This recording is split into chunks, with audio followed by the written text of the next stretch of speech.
I'm bougie on a budget. So Nothing wrong with that. yeah, I like that. I just like,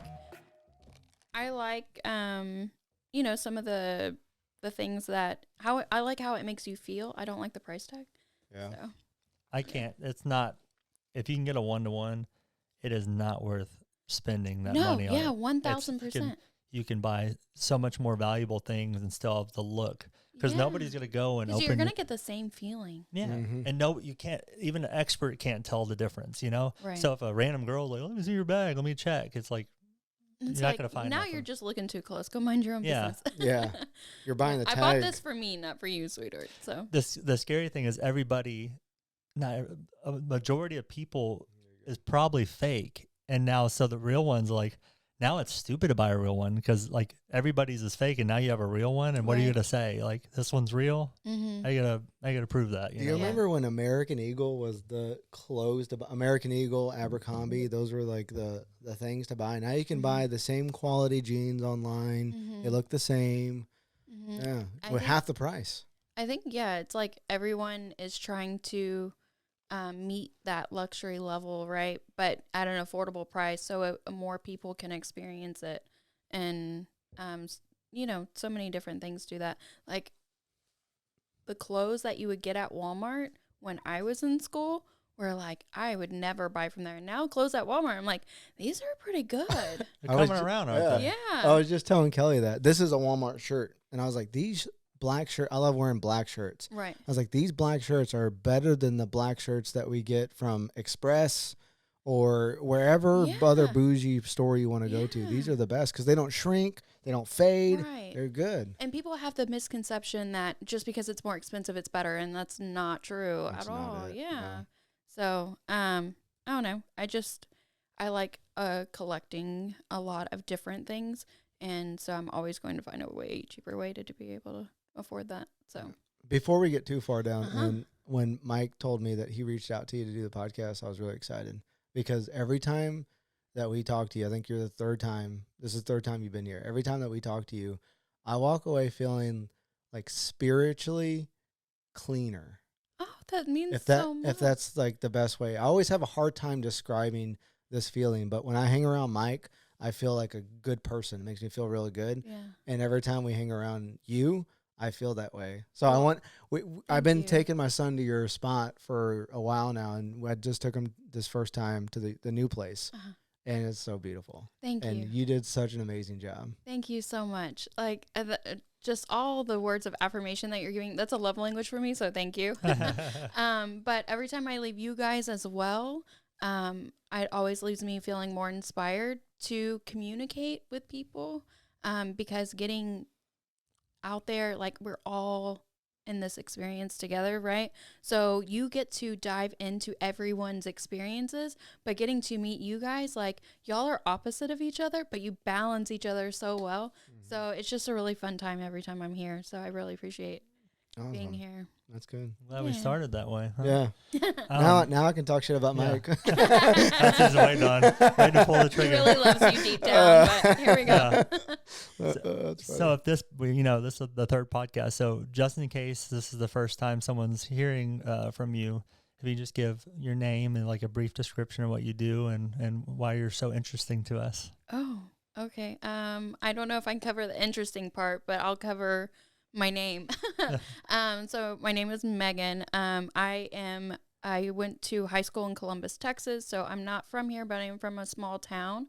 And I've been a barber since I was 16 years old. And do the math. I won't tell you my age, but this year will be 18 years. So it is something I'm passionate about. It is something that I've dedicated my whole adult life to.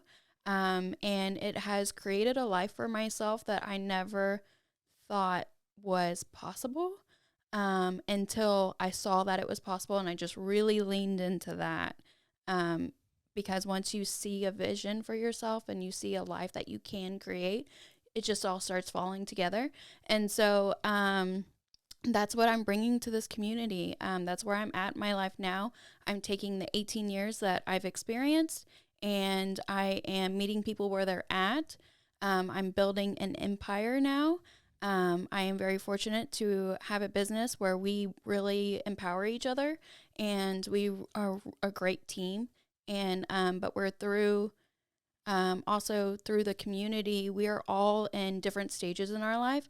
And so just being able to inspire everyone to do everything to the best of your ability, to go after a meaningful life, but also be of service, to not just through haircuts, but be of service to people. And so I'm wanting to leave behind a legacy. So it's just it's a very awesome experience to be able to believe in yourself and then watch it all come true. So I just want other people to believe in themselves more.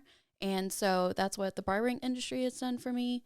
And that's what I want to do for the whole community and for the people that I work with. So. Wow, that was a way better answer than I would ever expected.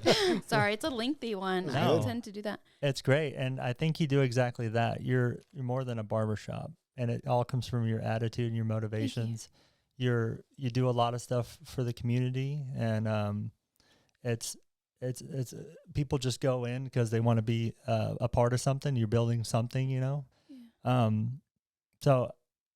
Last time we spoke, you had your own barbershop already. Mm-hmm. It was a different one. And now you just did a bunch of upgrading and some brand changes. So you want to kind of get into that and get us up to speed? Yeah. So I started out creating the county seat barbers. And so the county seat barbers, so Angleton is the county seat of Brazoria County, right? Which I didn't know. You didn't know that? Like, I thought that was just your name.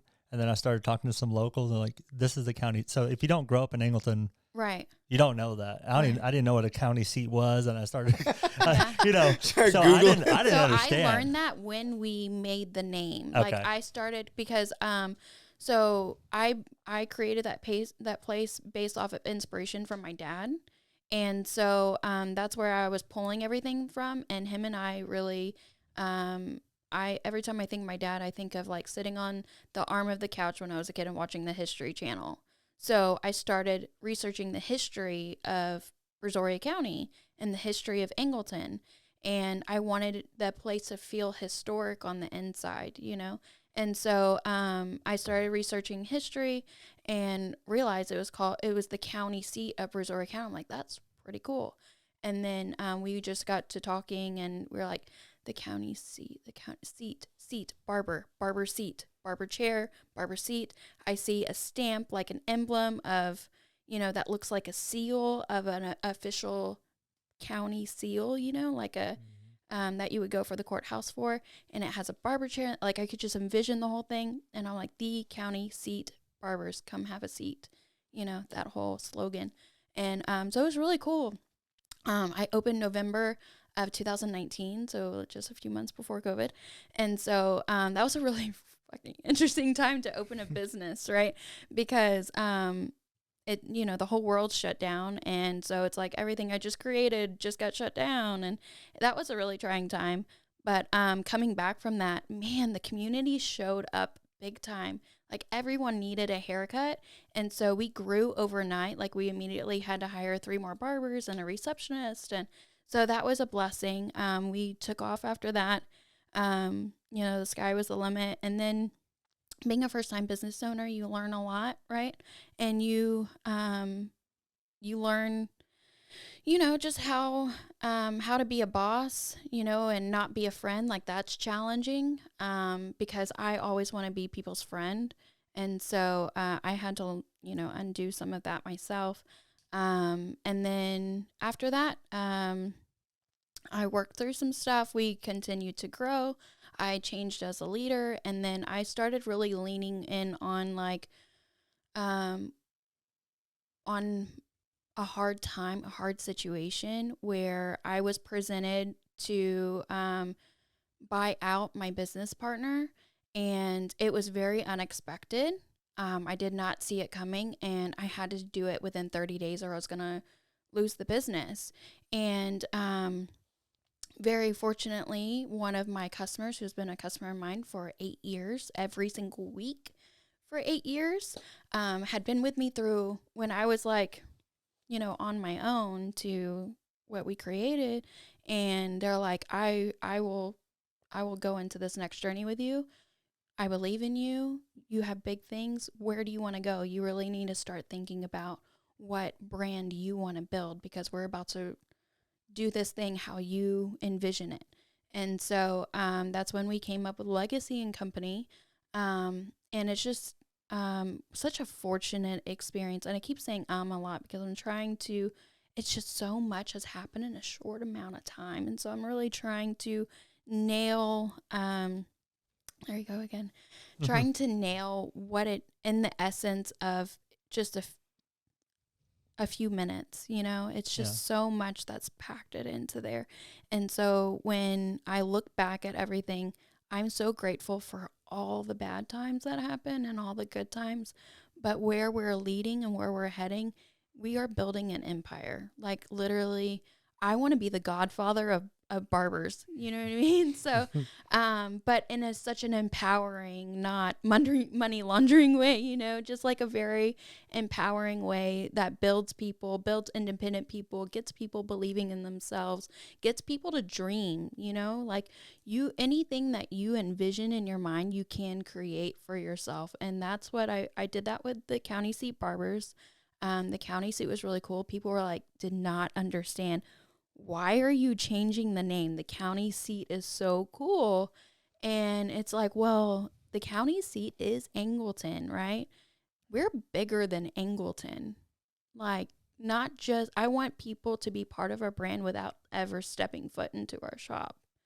So, so we leaned on Legacy. Can I ask y'all a question? I guess. Sorry, I talk a lot. Put me on the spot. She's the one that asks questions, like the only one. I know. and we love it. Okay, well, I'm here for it. So, what is legacy? Then just the word legacy. What does that mean to you? It's kind of like what you're saying. You want to leave a legacy, like leaving behind maybe culture, a vibe of what, like there's an imprint of what you made, and it lasts past your lifetime and goes on for generations. What's legacy mean to you, John? It's pretty close to that. Something that people remember as, maybe it's not a person, but it's the impact of something, like with the legacy of something that happened, or something, a movement, or I don't know. I guess I've never been asked that question, but I don't think it's a person. I think it's bigger than a person. Right. You know what I mean? It's something that stands forever, right? Yeah. It's just, it passes on to generation. It just continues on. And so I'm going to ask another question. What are y'all passionate about? Ooh. What are you passionate about? We're passionate You want me to go first? We can answer it together. Or what do you love? We have different passions. So what do you love? I love you. You love so, me. that's what I was gonna do.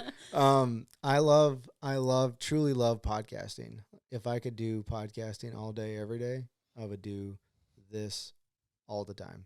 My wife and I have a skincare business that we started, and I love that. Yeah. I love that. I love hearing getting people's pictures or reviews of how it's helped them, and that gives me motivation and inspiration to keep going on. So those are my two passions outside of my family, of course. Can you tell me a little bit about what it is that, like, what draws you to that?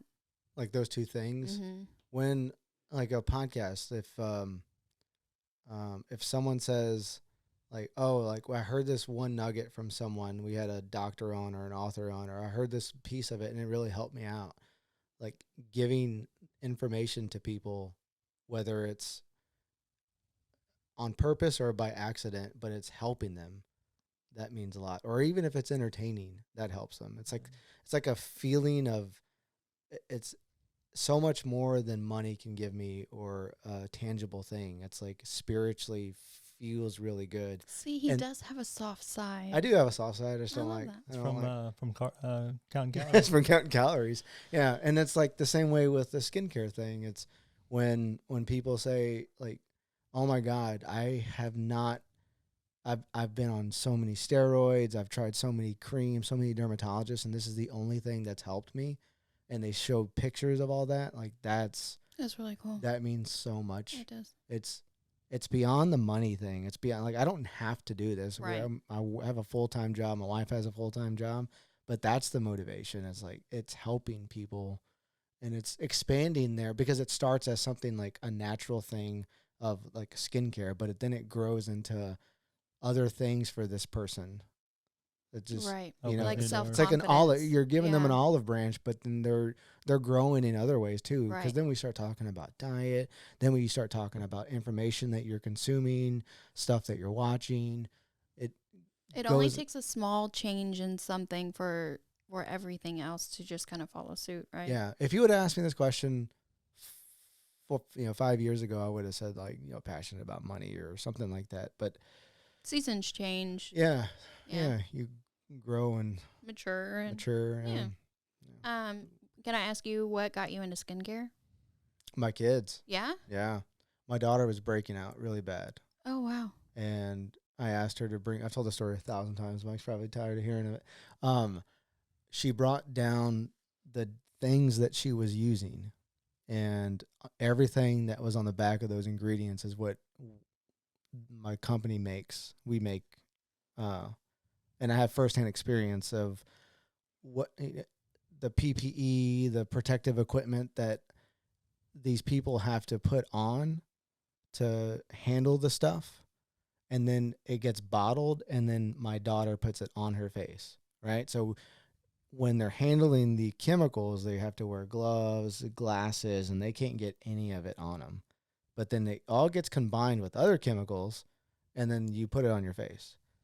And then I researched what Native Americans, what pioneers, what like my ancestors used for skincare back in the day, and we started making it at the house. And then legitimately within a month, because our twins were real little at the time, and they always had like these weird rashes and bumps and those little baby bumps, I guess.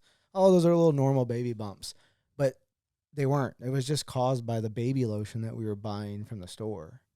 It was Wow. reacting with their skin. Wow. We started using the stuff, and it all went away within a couple of days. Wow. So That's that, awesome. That was the motivation behind it. For sure. Well, and, protecting your kids and trying to make them, Yeah. safe. Yeah, because everything that we make, we all use. But also the experience that you have working where you work and Yeah. having all that knowledge, be like, this stuff is coming from here and they have to handle it with safety protocols. And then my daughter is putting this on. That's impactful. That's huge. Yeah. That's a big insight that a lot of people don't have. So that may drive your passion is that, these companies, these big label brands are, not protecting They us. work, right? Like if someone's dealing with freaking, I don't know, like dry skin or whatever, like this acid you put on your skin really helps. Right. But it's not good for you. Right. You know what I mean? Right. So that's mine. That's a good driving point. What about you, Mikey? What are you passionate about? Trying to switch. I have similar interests. What do you love? Kinda, John? Kind of. Yeah, you'd be surprised. I don't. So I think I enjoy learning, problem solving. I like being. Really like being creative. So some things like more specific, like I like doing woodwork, creating things like that. I like to learn about. We're diving off a lot into diet lately and like actual like productive diet.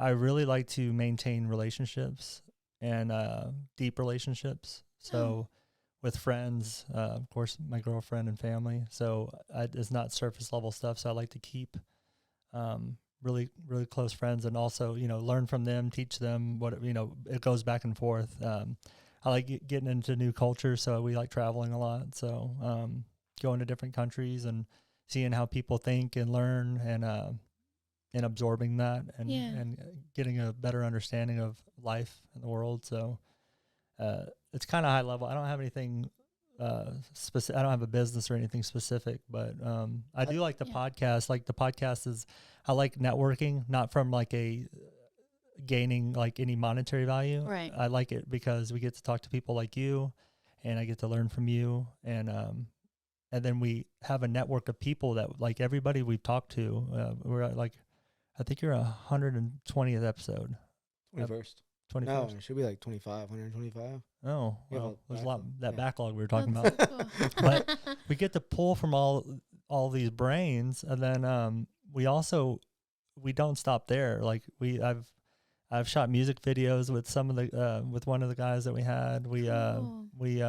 You worked with some of them from a mental health standpoint. Yeah. Sherelle. Yeah, Sherelle, like we helped when you I was with dealing that? when I was dealing with like really intense anxiety in a period of my life, like she helped me out.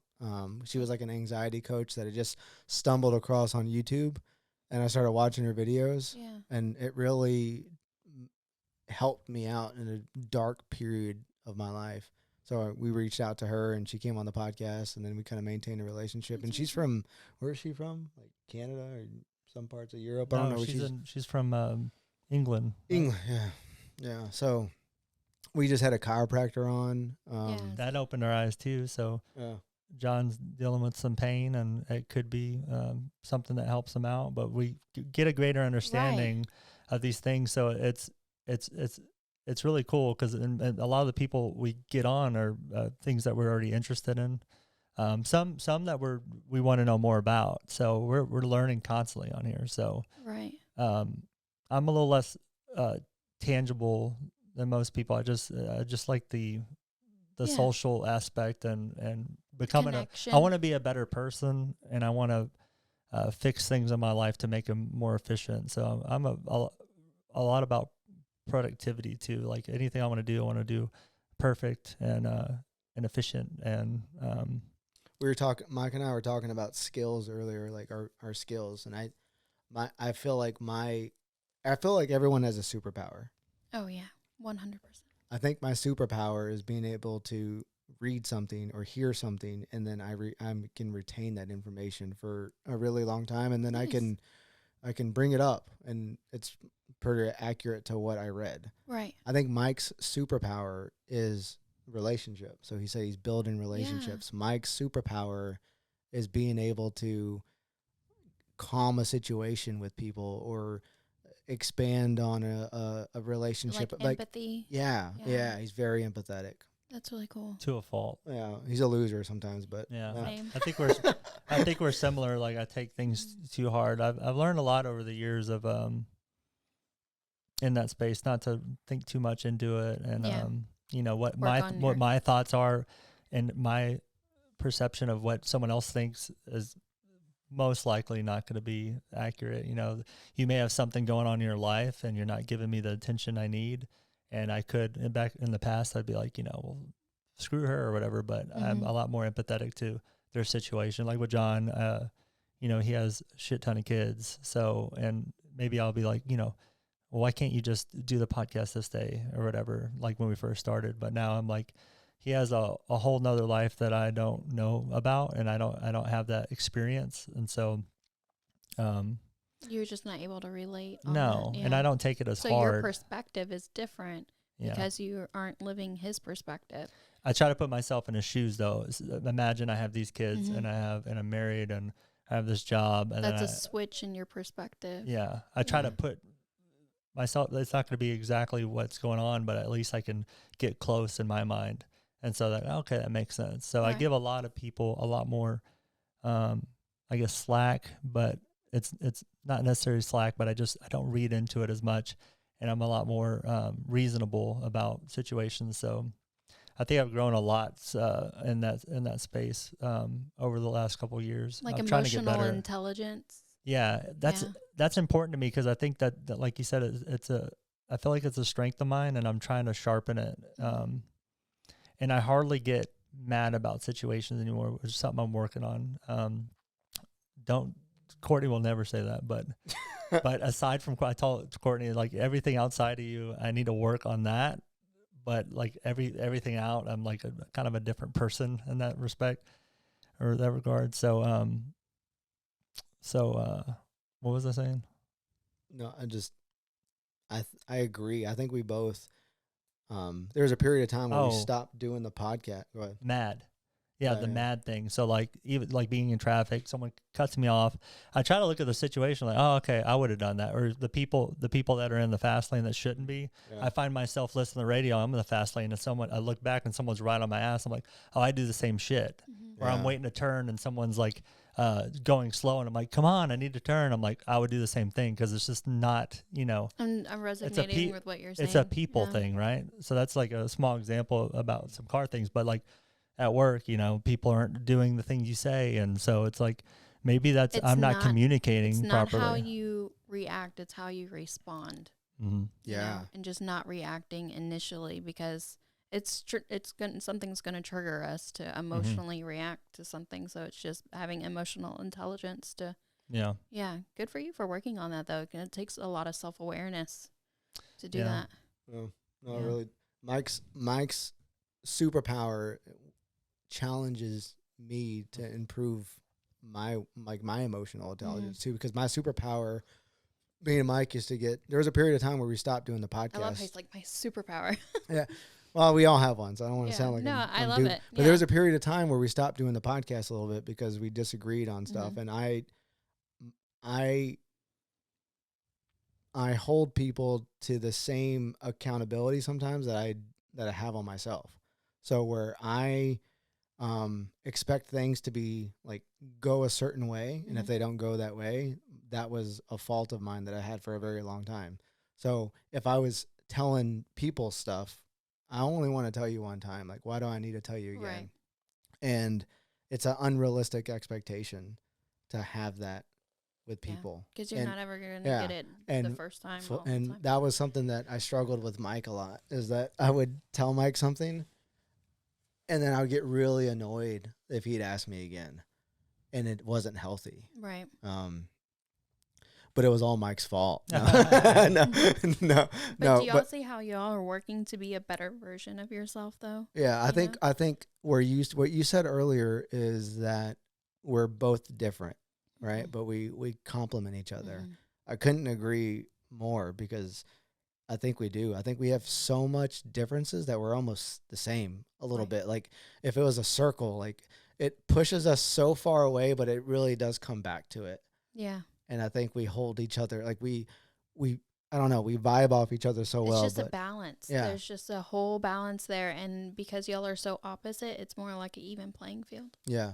And we're constantly working through things and getting stronger. And this is at a small scale. So what you're doing with the barbershop with many more people, it would be cool to do what we're doing at a larger scale so we can build a community. And that's what you're doing. And that's what is admirable about what you're doing. So and it's only going to get stronger, right? Yeah.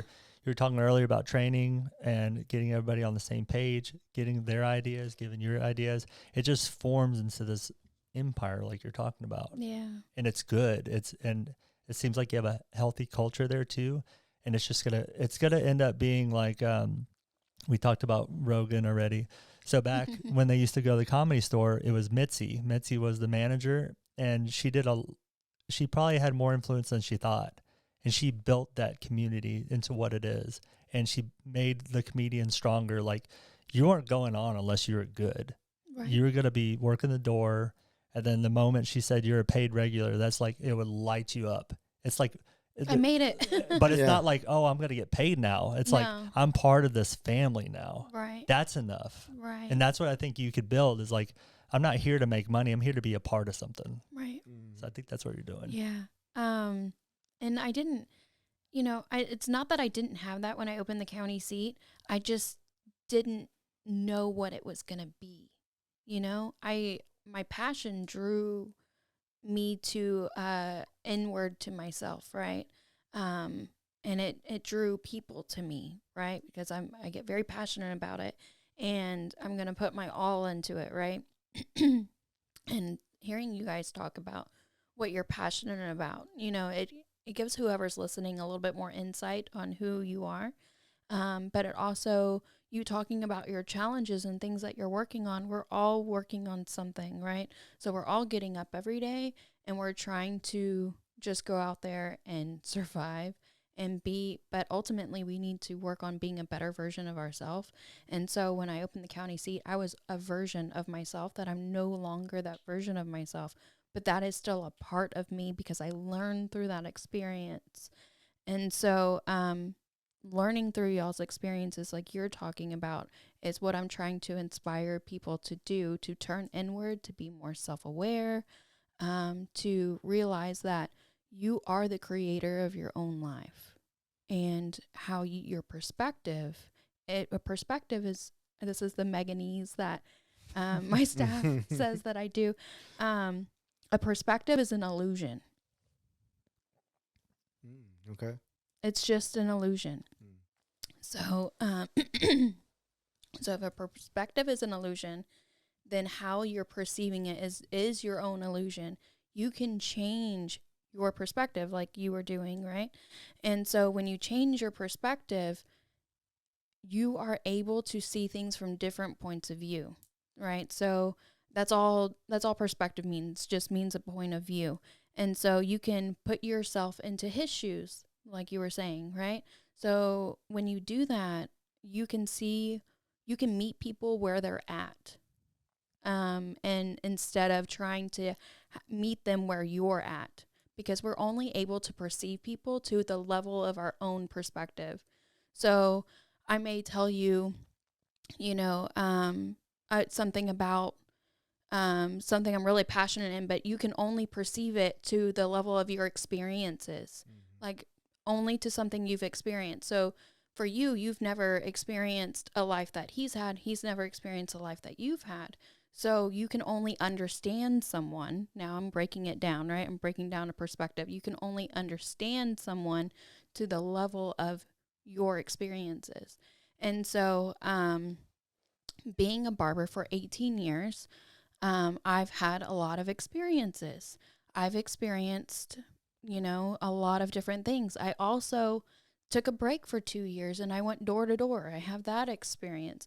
And so as I reflect back on my life, I look at all these experiences I've had, and it's made me into who I am today. So all those experiences, just because I'm not that, I say that I'm not that version of myself, but I am, because I've grown from those experiences and now it's a part of me. And so I take that into consideration whenever I am leading a team, because I too would get really frustrated that they're not doing it how I would do it. And so, I would react because I'm an emotional person, but we are a family, so they are always very forgiving of how I react. And I am an accountable person. Like, I will immediately recognize that I shouldn't have done that. I'm going to come to you and I'm going to come apologize. That's just the kind of person I am. I'm going to correct my mistakes and keep myself humble in the aspect of I'm taking accountability for this. And so, that has built a really strong team, because I'm human too.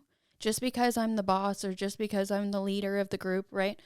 I'm human too. I'm going to make mistakes. And while I may know a lot, I don't know everything. And whatever I don't know, you and I are about to figure it out together. So being able to take people through that. But when people are going through their own situations in their own life, I'm at a point right now where I'm just not a barber. I'm a leader, because I'm sitting with people wherever they're at in their life, and I'm trying to look at it from their perspective, from their illusion, right? And you can change your illusion, you can change your perspective. And so I just completely shift into how they view the world. And I may not fully understand it at all because I haven't lived it, right? I'm not in their shoes, but I can empathize with them. I can sympathize with them. I can connect with them. And so I can offer them a perspective in order to change course, right? So that's really what I found in barbering is the connection. And I think that you and I kind of speak the same language when it comes to that, because what you were saying earlier, I resonate with some of that. However, I put all of that into just finding a way to lead people. So I'm going to tell you something that I want to be when I grow up, and y'all will probably laugh at me, and then it's fine. But I want to be like Oprah. I want to be really inspiring. I want to, every time I leave someone, I want them to feel inspired. And so what you said, I was like, you know, a lot of people have said that I'm like the Joe Rogan of barbers, right? I'm giving everyone an opportunity. So what we're doing with our staff right now, so we've changed from the county seat barbers to a legacy and company. What we're doing is we're impacting the world through doing everything to our best of our ability, you know? So doing everything with excellence. We're impacting the world by service, by being of service to other people. And we're also impacting the world by going after a meaningful life. So I'm just teaching people on like, dream big and then believe in yourself, right? And so when you believe in yourself, that's when your thoughts change. When your thoughts change, your emotions change. When your emotions change, your motion changes, and you start to do things differently when you have that sense of belief. And if you ever have something that goes against self-belief, journal it out. You know, it's like, why am I feeling like I can't have this? And really work through that. Because when you turn inwards, and the last time I was on y'all's podcast, I was struggling. I was struggling on connecting with myself. I was struggling in trusting myself. I would say at the time I would have said I don't trust people because I had been burned really bad. And but really it was just trusting myself, that it doesn't matter as long as I trust myself that I'm going to pull myself through this. So journaling through those things, either internally or on paper or whatever you decide to do, working on those things and being self-aware enough to change your perspective, change your illusion, change on your thought process and how you think about things, like The Secret from going back to the first podcast. I hear some of that in there. Yeah, going back to really working on like how you mentally process, and your whatever you are thinking about and focusing on is going to grow, right? And so if I'm thinking about like, damn, you know, like life is so hard, that's your perspective, that's your illusion. You're seeing everything as being hard, but you can also change your illusion, change your perspective, and be like, man, you know, I'm thankful that I have a job. You know, I'm thankful. Yeah, because it's a choice that you have to make every day. There's people out there that can't get a job. You know, there's just so much happening on in this world that you don't have it the worst. You know, so there's always something to be thankful for.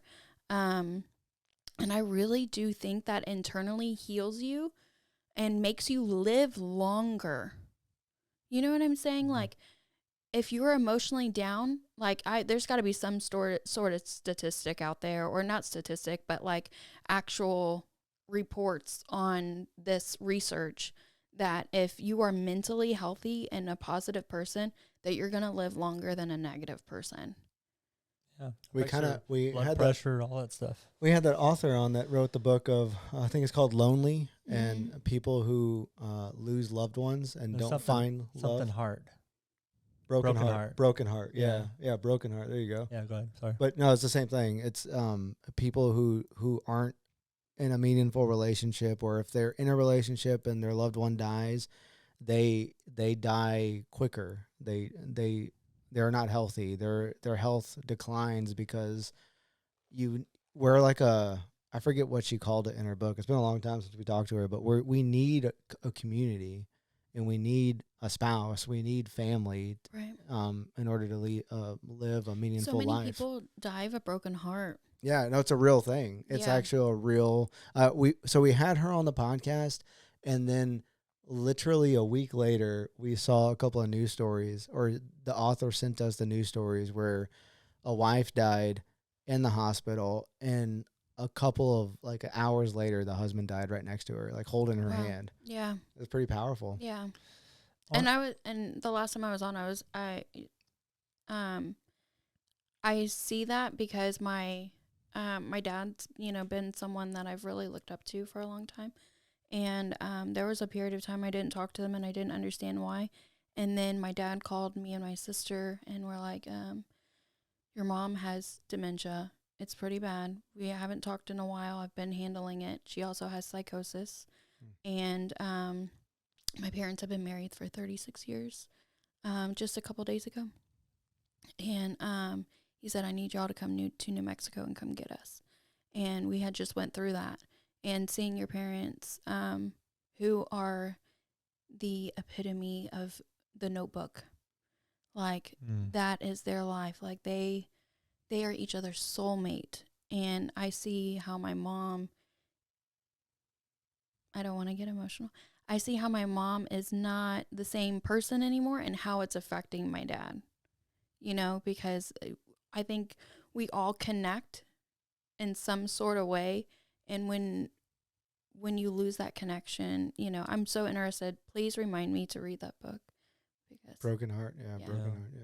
I'll send it to you. That was a good guess. Yeah.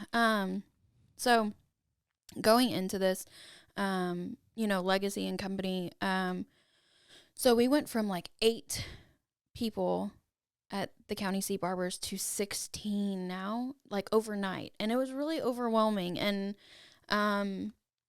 it was a lot all at once, like growth overnight. Right. And, what a blessing, right? Huge blessing, but you got to find some balance in there. And so where I'm at right now, all the people who are being hired on are all really green people. That means like they're new to this industry or they're new to this experience, or they have a little bit of experience, but they are just new to this next huge step that I'm about to put them, you know, on this path of success. And what I really want people to think about, whether it's someone who works for us or it's someone who comes into the shop or someone who I come in contact with, definitely always think bigger.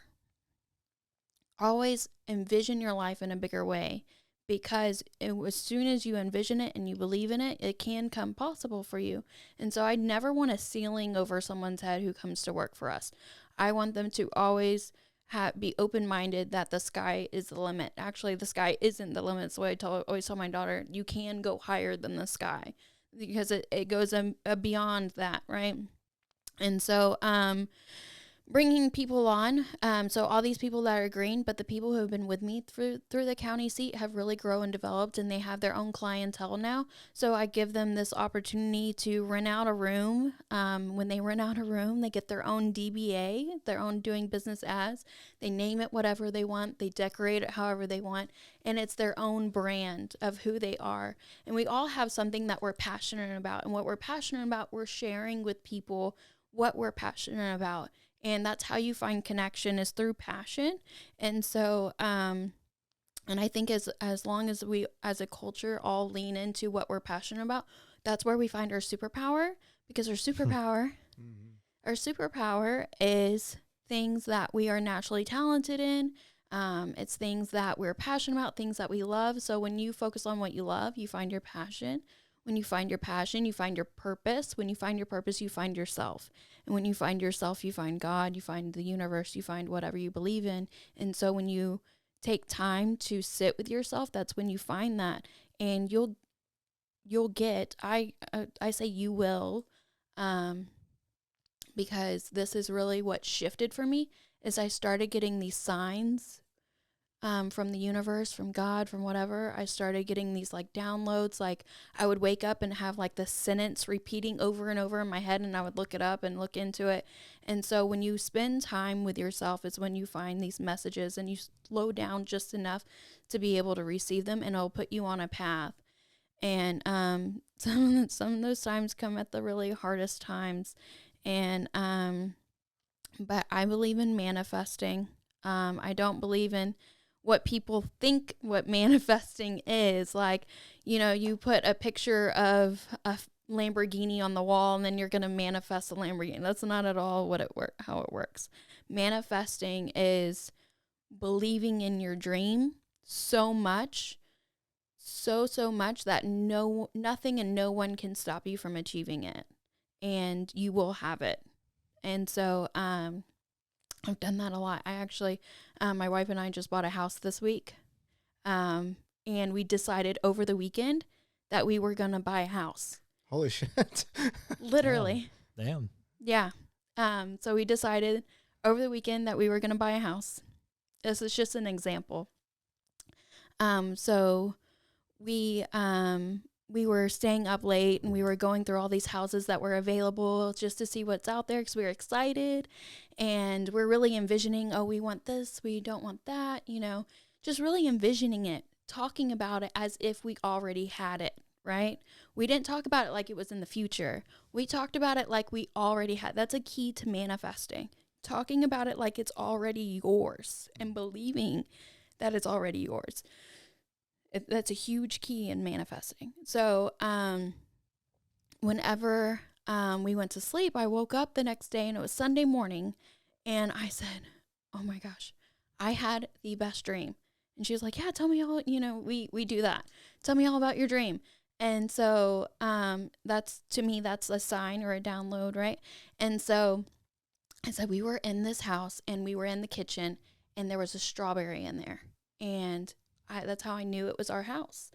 And her dad's nickname is Strawberry. And so she resonated with that. And so Monday night, we're sitting on the couch. So this is the next day. Monday night, we're sitting on the couch and we're like, you know, there really just isn't anything out there right now that's screaming for us to jump on anything. So I'm going to go ahead and turn on the notifications on Realtor app and watch these new houses that are coming up and we'll just keep our eye out. And within 20 minutes, something popped up on the street that we want to live on. And we want a mid-century mod house. We want an old house, but we want it updated, but we don't want anything modern. We want it authentic to be vintage. And it popped up. I didn't even see the pictures. The pictures hadn't even uploaded yet. I saw what street it was on, and it said updated mid-century mod home. Oh my gosh. And I said, holy crap, babe. Like, this is it. I got so excited. I got full body chills. I was crying, like, so excited. I said, babe, this is it. And she's like, hold on. Let me look this up. Let me find pictures. And she pulls it up and she starts scrolling. It has an atrium in it. That's one of the things that we said that we wanted in a house was an atrium. It has an atrium right when you walk in the front door. It has been completely updated, but it's restored to its original original vibe of the house. And so it was funny because Monday morning I called my realtor and I told her, she's a client of mine too, and I told her, hey, we're ready to buy a house. And so I sent her that house immediately. I said, I don't care what it takes, we want this house. And she's like, whoa, okay, well, you have to get pre-approved first, you know, like, and she's like, but when do you want to see it? And I'm like, well, we can see it Thursday. So we went to sleep Monday night. Tuesday morning, I woke up and I'm like, I want to see it today. We're going to find time and we're going to make sure that we see it today. I really need to see it today. And she's like, okay, well, and my wife, Channing, she's like, you know, we still have to get pre-approved first. So she turned in everything. She's super OCD and super organized. So she turns in everything. She sends it to the lender and the lender's like, I can approve you for this much, which is $50,000 less than the house. And then, and I'm like, oh, do we cancel the showing? Like, oh no, you know, and she's like, no, you know, we can come up with the rest of the money. You know, if we really love it, we can figure it out. An hour later, which was an hour before we went to go see this house. So 2 hours before we went to go see the house, we got approved. An hour before we went to go see the house, he called back and raised it to the amount of the house without him knowing. Holy The crap. bank? Yes. They called back and raised it another $50,000. They just The like kindness of their calculated. heart, or- They calculated it wrong. They found like she gets bonuses from her job and stuff like that, and so they found like bonuses that we get and all that, and they're like, you know what, like you have good credit, we're gonna go ahead and raise it $50,000. We didn't even ask, like. So you didn't even say you were lower than what you No. wanted? Wow. They raised it exactly $50,000. Mm-hmm. It's supposed to happen. Oh Yeah. my gosh, we'll keep going. And so we show up at the house, we walk into the house, and we walk in the front door, and there's that atrium right when you walk into the front door. And so we turned left into the front living room, and dinosaurs are a huge sign for my wife. And so there was a little bitty dinosaur on the TV stand that only she would have saw because it was like the same color of the TV stand. And she's like, Meg, there's a dinosaur. And I was like, oh, wow. Like, okay, I'm here, you know? And so we were just walking around the house. We make it to the kitchen, and she picks up a Easter basket that she told me she wanted for Easter. It's a pink basket, and it's like covered in strawberries. And she's like standing in the kitchen holding this basket that has pictures of strawberries all over it. And I turn and look at my realtor. I was like, we're putting an offer on this house. Take my money. Yeah. And so that's just manifesting. So I'm not saying it's going to happen like that. But when you believe in something so much, you envision it like you already have it. And you have to have no doubt in your mind that it's going to happen for you. No doubt. And it happens. It really does. So the Legacy and Company is what we have now. I envisioned this exactly to the T. Our last podcast, I showed you like a little rendering of what it looked like. It's exactly what it looks like. And so you believe in it's never in your timing. It's not in your timing. So just being patient, but still believing in it. And sometimes it happens really fast, like the house. And sometimes it takes 2 years. Legacy and Company took 2 years. So, but also it didn't happen until I was the version of myself that I needed to be in order to step into this. Like, so much happened in those 2 years from when we bought the property to when we opened that made me into the version who I was to be able to handle everything that's going on now. Like, I'm a way better leader now than I was 2 years ago. So speaking of fate too, though, if you never had to buy your co-owner out in that time, you would have never got to this point so quick. 1,000%. You're so right. You would have been in that building now. I would have never outgrown that building. Left. No. Yeah.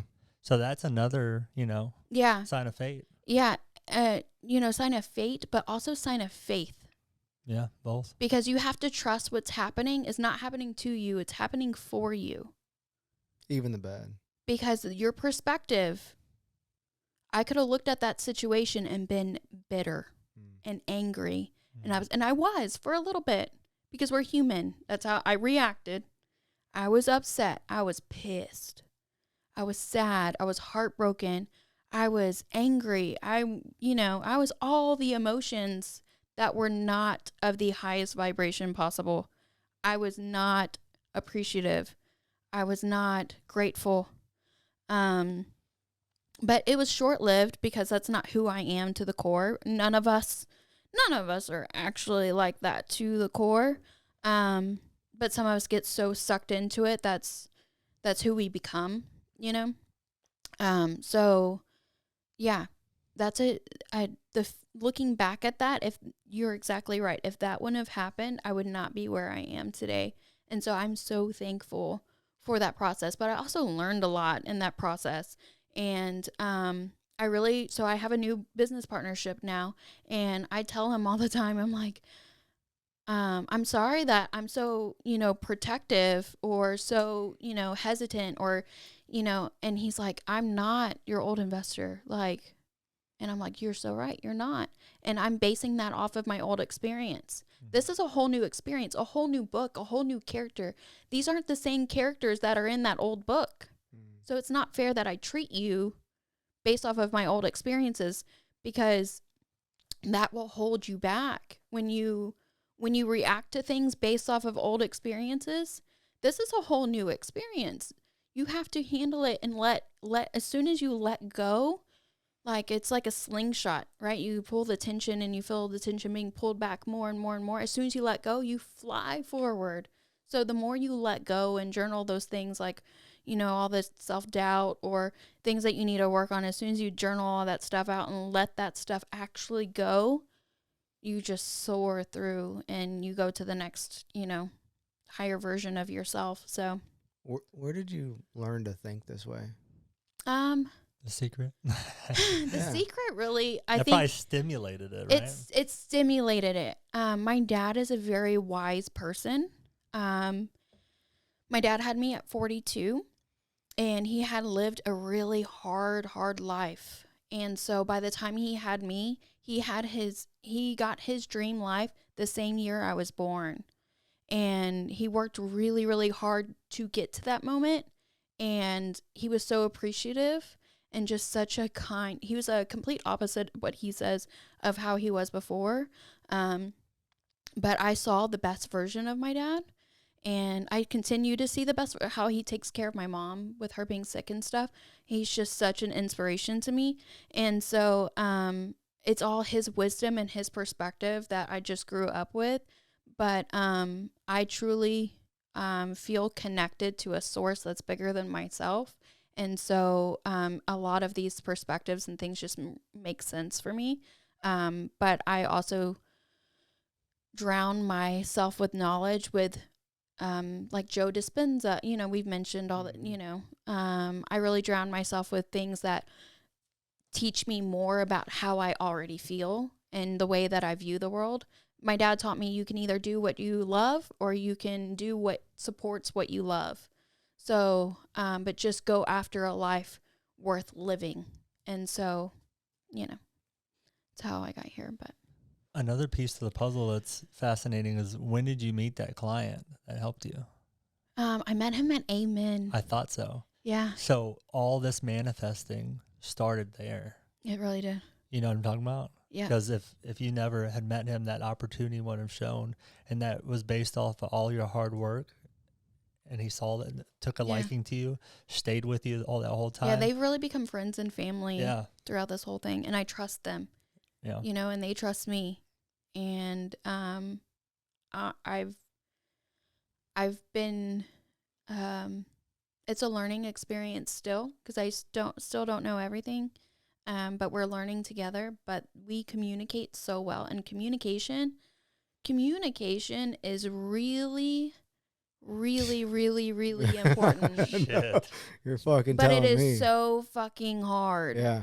It is so hard, and it's uncomfortable. Because what you say and what you mean may not be how someone else internalizes it nor understands people are it. like, for myself, I'm afraid to tell people something because how they're going to react. Oh, really? I do not like conflict at all, but that comes from my trauma from childhood.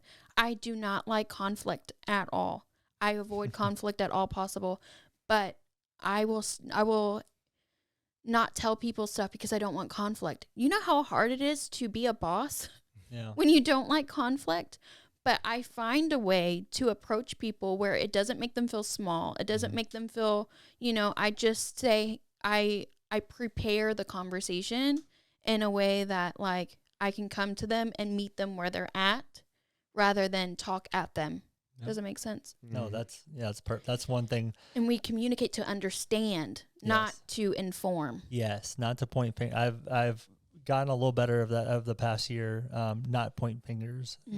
How can we fix this together? It's kind of the things you've mentioned, and I don't know, over the couple of years, man, you've become a really good communicator.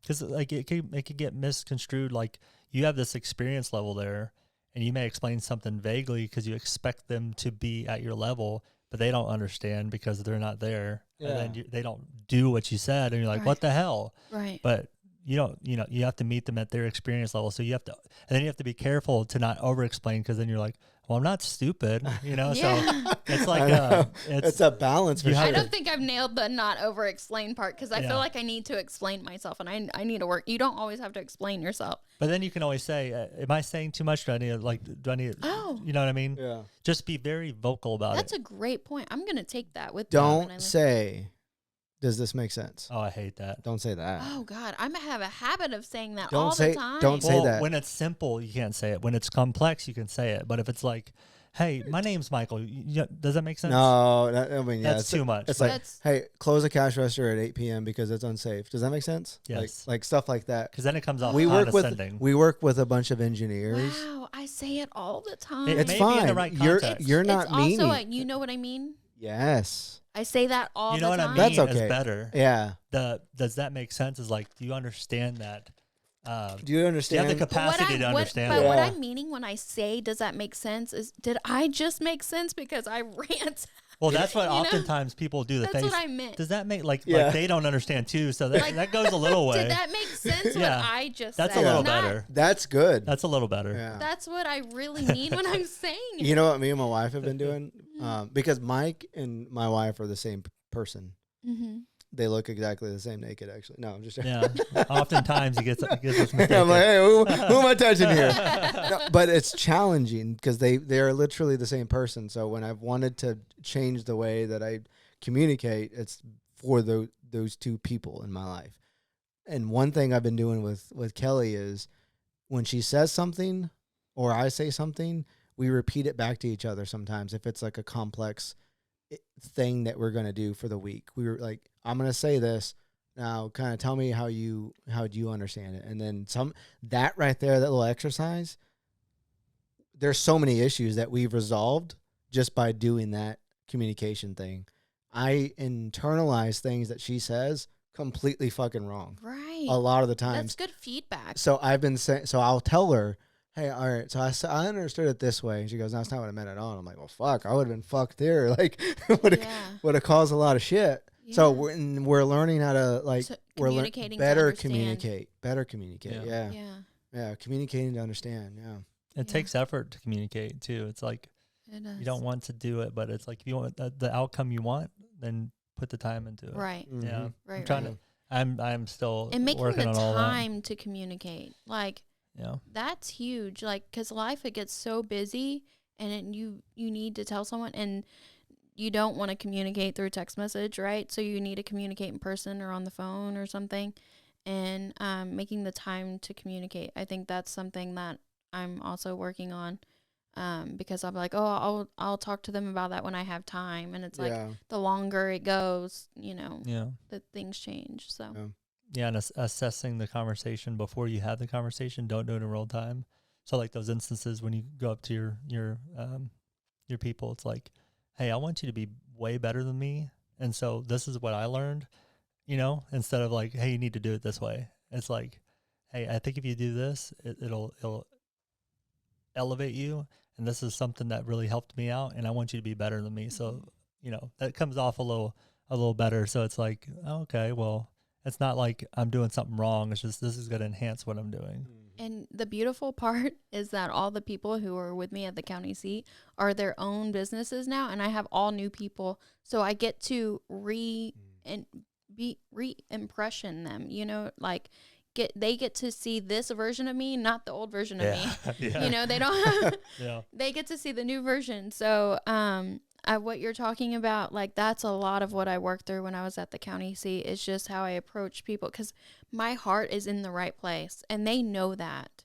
Like, I'm a very transparent person, so you're going to see the best of me, and you're going to see the worst of me. And that's not always a good thing when you're a boss. But as a leader, you're also going to see me work through it and come out better. Yeah. So, they trust me, and that is something. Like, the fact that they trust me because it's not like a corporation where they're going to work and they have a job forever. Yes. They trust me to have a foundation where they are going to be employed and be able to be successful. Yeah. And so the fact that they even want to come work, people are asking to come work there, that it's just a huge compliment, that you trust me and with your livelihood, and you trust us, you trust our brand. And that's another thing I'm working on. It's not me, it's us. It takes all of us to make it work. It's not legacy and company isn't me, it's all of us. All of us is really what drives this thing. So, communication, damn. But also learning how they work. That's something me and Mike are also working on together, is playing into their strengths and giving them the things. Their superpowers. Yeah, their superpower, their strengths. Like now the way we edit and handle the podcast is completely different than what we did it before. And I think it's been working pretty good. I don't know if you hate it, but I think schools should do that, yeah. Like there should be to a certain grade that you get into school where you take a test, not the state test, but you take a test to see what your strengths are. And then say high school, your whole curriculum is based off of your strengths. Yeah. Yeah. I think that's a good starting point, but I think it's important to remember if we're doing this analogy of the superpower, it's like you don't die with that superpower. Everybody in your barbershop, it's transferable. You're going to get all the superpowers of everybody in there. You're going to become one, and you're going to learn more superpowers. So your That's superpower. Collaborating. Yes. Yeah. Your because we have different ideas. It's the whole concept of collaborating, but your strength is that, but your strength's becoming emotional intelligence, and then it'll be the next thing, and then the next thing. And that's why having a community builds everybody up. And that up. builds you into a higher version of yourself. Yep. And when you're doing that as a collective, that's so powerful. Yep. When you were saying that you want that your employees, you call them your employees, your team, Yeah, your my team, my family, my friends, my little sisters, my big sisters, my big brother, my uncle, mama, and them. I call them. They have all sorts of names, but they're when they see every side of you, I think that's great because it's relatable. We work in the corporate environment, and we've had leaders that they don't ever break past the glass. You don't ever see the real person, and there's a disconnect there because they're trying to be fake. They're trying to be, well, I'm supposed to be your leader. I got to be this fake person. I got to give you this scripted answer. It's almost like you're talking to a politician all the time. They give you a scripted answer. You ask them for general feedback, and they'll give you a scripted answer that HR told them to say. These are the things that I'm supposed to say, and I'm not going to open up about myself. I want to hear about you. Like, it's fake. Right. But when you're real and emotional and it's raw, then you probably build trust a lot better that way. Right. And I think that happened by accident because that's just who I am. I'm an open book. You're going to see everything. And I think that was a blessing too, because it did build trust, like you said. And it's just to give people a situation to relate on. It's like, say a child never sees their parents fight ever. And then they get into a relationship when they're an adult, and they get into a marriage and they have their first fight. They don't know how to do it. They don't know how to handle it. And so when people see me at my best and at my worst, and they see me work through that, that's what I'm inspiring them. When you go through something really hard, they saw me go through some really hard stuff. They saw me go through a divorce. They saw me go through, a buyout. They saw me go through, personal health stuff. They saw all this stuff, but I always pushed forward and persevered through it. And, I would just hope that would inspire them. But I didn't do it for them. I did it, because you should always work through stuff and come out the other side better. But, it's just an example. And I think that builds trust too. It's like, well, if she can not give up on herself, then she's not going to, then I shouldn't give up on myself. Yeah. So it's a really good idea too, that you allowed them to have their own business within the business. Because I imagine oftentimes barbers, they learn all this from you and then they leave. Yeah. And then you don't retain that knowledge. So you're retaining it and also empowering them to do their own thing and make their own money and have their own brand. It's really genius. So you're able to keep all your people, and then they're satisfied with their growth because they're going beyond, beyond just having a seat there. They have their own business, and it's within the legacy, brand. So yeah, and they're building their own legacy, right? Yeah. Because people go to their barber for different reasons. Just because they like them, or they have something in common, or they like their haircut, or it's whatever they're known for. And that's how they build a clientele, what they're known for. And like, if I'm known for beards, that's part of my legacy, And so now when it comes to them renting out their own room inside of my business, a lot of people see it as a conflict of interest. And because they're taking our clientele into that room, and we're not making money off of that clientele anymore. We're only making money off of them paying rent for that room. They see it as a conflict of interest. I do see their point. It is a conflict of interest. However, it's also still under our brand, and that's our brand. Our brand is building a legacy. Our brand is legacy and company. So those are the and companies. And so I don't think we have to view it. We can change our perspective that it's a conflict of interest. I understand what you're saying, but it doesn't have to be that way. There is enough people in this community, in this world, for everyone. We can all sit at the table and eat together. So now when they go to this own room, I have a whole barbershop side, right? So we're still thriving over there too. But it just happens to be that we, a few people are going to this person. They're not coming to our business anymore, but they're still coming in our business. Mm-hmm. They are still receiving our perspective of our brand. They're still able to support us in that way, because if they didn't go to them, they wouldn't be able to pay rent. Yeah. Right? If they don't pay rent, then that.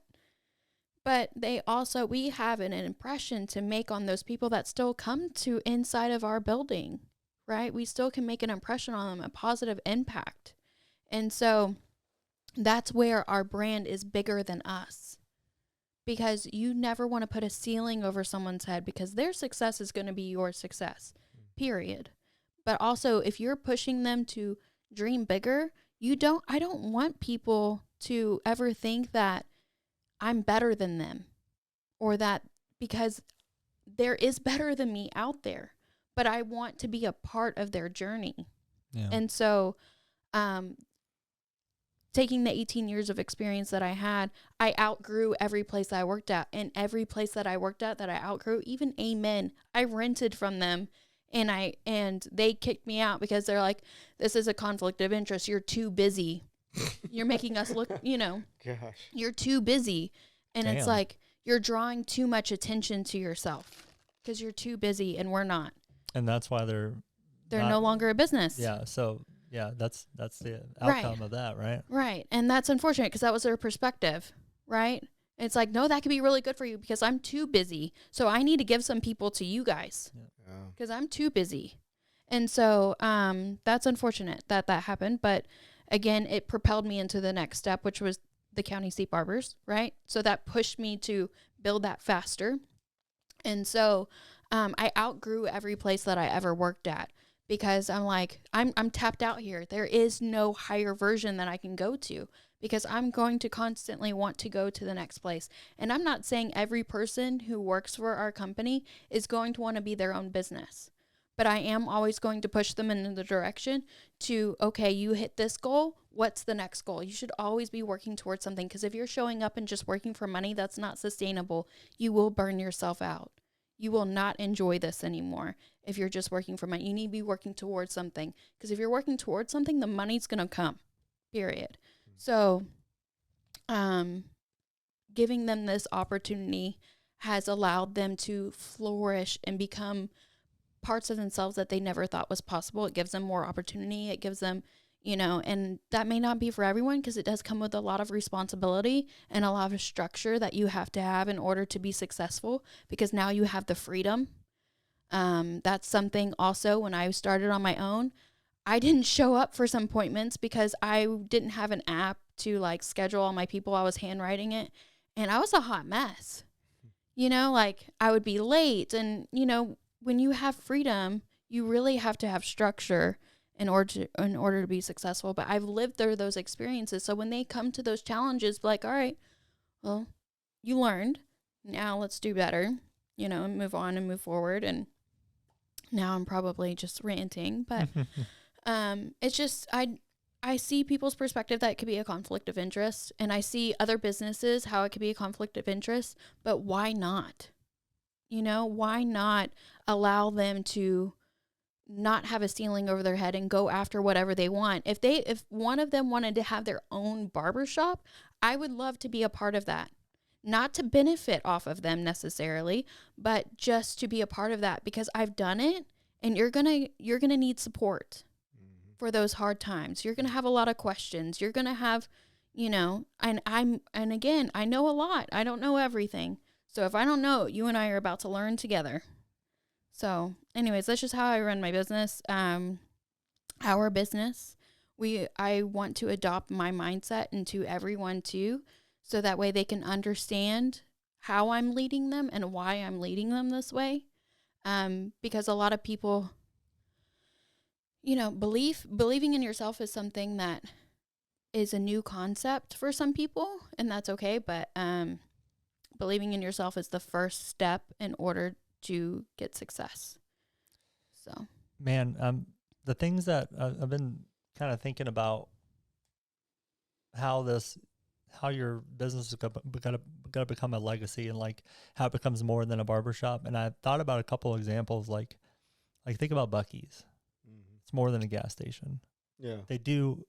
People just want to go. I love being compared to Buc-ee's. They just, I have two good ones. People just want to go there to get a shirt. Yeah. It's not about getting gas. No. They started off with a simple concept. Clean bathrooms. Clean bathrooms. Yeah. And then that got people going, and then they started working on the rest. It's nice to be there. They have a lot of things, but it's more about the environment. Hey, I went to Buc-ee's. Yeah. I did this. I got whatever beef jerky from there. It's like not a gas station anymore. Yeah. The other one, we recently talked to someone from. Have you ever heard of Alpha Land? No, I have not. So I talked to people, and they haven't heard of it. I thought it is a big thing if you're in that community. So Alpha Land, I didn't know what it was. And John knew a lot about it. And we had this person, I didn't know how big it was. And so I went to the chiropractor, the one that worked there, and I was like, just driving over there, I just expect to see a warehouse with like, weights and stuff. This place is like the Disneyland of working out. So you pull into this is a I think they said a big complex. Alpha makes sense now. I think it's like a 20 acre. It's like you roll in. They have light posts with banners that say Alpha Land on it, like Disney. Like you're parking, you see all these buildings. They have a headquarters that says Alpha Land on it. And I called John. I'm like, what the fuck is this? I'm like, what is this, a gym, or is it? You can tell from the outside. You're like, oh, this is much more than a gym. Wow. So then you walk in, and they have a whole clothing line. They have sculptures in there. They have the whole timeline, illuminated of where they've been, So it's kind of building that. That's really I'm cool. talking about. You could do something like that for sure. Yeah. Then you go in. There's a healthy restaurant. Like everything is like just like your place. It's to the nines. Like you couldn't picture a more perfect setup. And so you go in, everybody's well trained. They have radios. They're like super helpful. They know everything about the company, just like I'm sure that your training does, about the history of legacy and everything. So you go in, sign in, and then there's like multi tiers of workout plays. Like there's a climate control. There's stuff outside, full court basketball, a chiropractor, and you go in there, and the best of the best is going there. Not to say, everybody can go, but people go there to get better. And there's influencers there that make, $50,000 a month, and they're just in there, doing I'm videos. in the wrong profession. No. So that's amazing. That's the type of place Where's that brings, this is in Missouri City. Not too far from here. It is That's literally right up the road. It is the Mecca, but it's like, it's more than a gym. So people go there like Buc-ee's. People around the world will come to work out at Alpha Land. One time to get videos of them doing a curl. I was there. Yeah, doing a curl. Look, I'm holding Alpha Land weights. Like it's a thing. Wow. Yeah. So they'll go in, and so they just want to go take pictures. Some go there to be stronger. It's like an iron sharpens iron type of environment, and everybody's happy. And so it has that same feel as Buc-ee's. So I imagine like Legacy is the same. Like I want to go to Legacy. I want to grab a shirt. I want to meet the staff. Yeah. And it almost be cool. You want to give everybody the opportunity, but almost like the Comedy Store, like you want to earn your spot at Legacy.